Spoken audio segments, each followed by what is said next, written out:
Every day, billions of people search the internet without giving it a second thought. Need directions?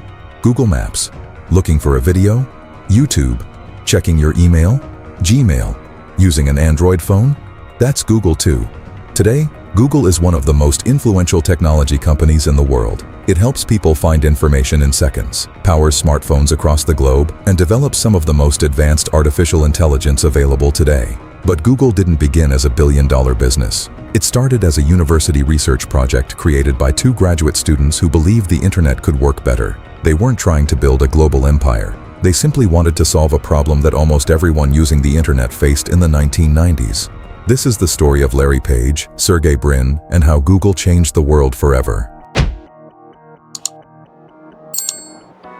Larry Page was born in Lansing, Michigan in 1973. His father was a professor of computer science, and his mother taught computer programming. Computers filled their home, and Larry became fascinated with technology at an early age. He later studied computer engineering at the University of Michigan before beginning graduate school at Stanford University. Sergey Brin was born the same year in Moscow, Soviet Union. His parents were highly educated mathematicians. Because Jewish families faced discrimination in the Soviet Union, the Brin family immigrated to the United States when Sergey was 6 years old. Growing up in Maryland, Sergey developed a strong interest in mathematics and computer science.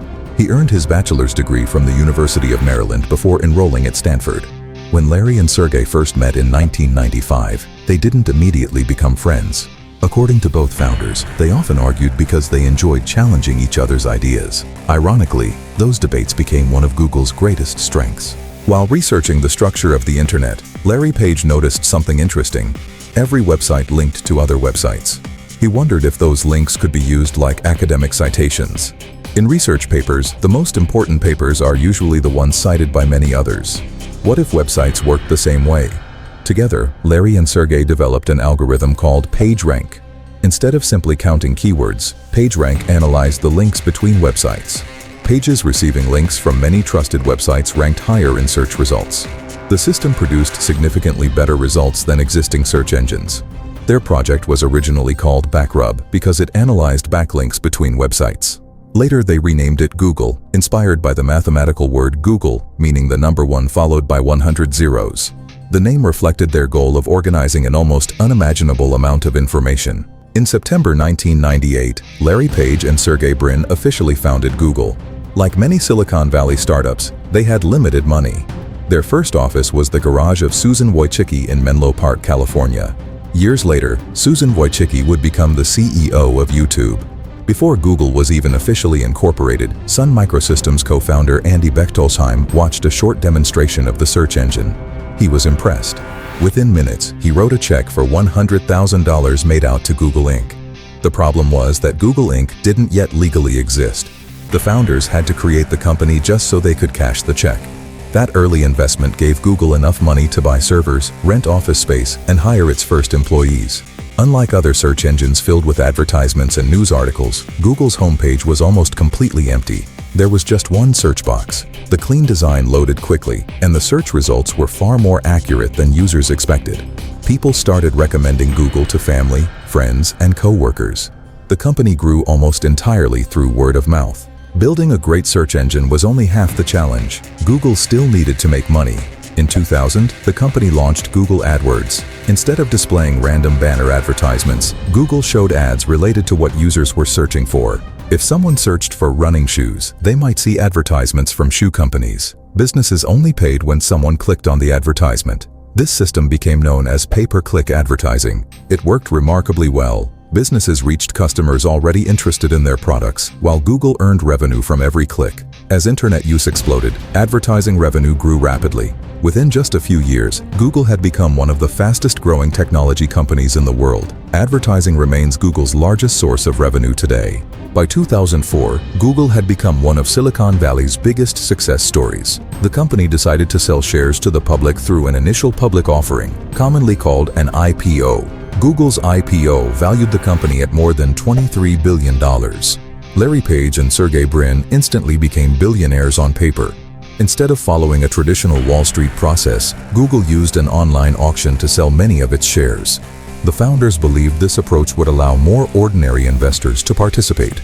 After the IPO, Google's stock continued to rise over the following years as the company expanded into new markets. Google understood that relying only on search could limit its future. The company began launching new products and acquiring promising businesses. In 2004, it introduced Gmail, offering far more free email storage than competitors at the time. In 2005, Google acquired Android, a small startup developing software for mobile phones. Few people realized how important this purchase would become.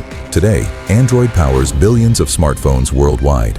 Google also launched Google Maps, making digital navigation available to millions of people. Then came one of the company's most famous acquisitions. In 2006, Google purchased YouTube for approximately $1.65 billion in stock. At the time, many critics believed Google had paid too much, but YouTube eventually became the world's largest online video platform, attracting billions of monthly users and becoming one of Google's most valuable businesses. In 2008, Google released Chrome. Within a few years, Chrome became the world's most widely used web browser.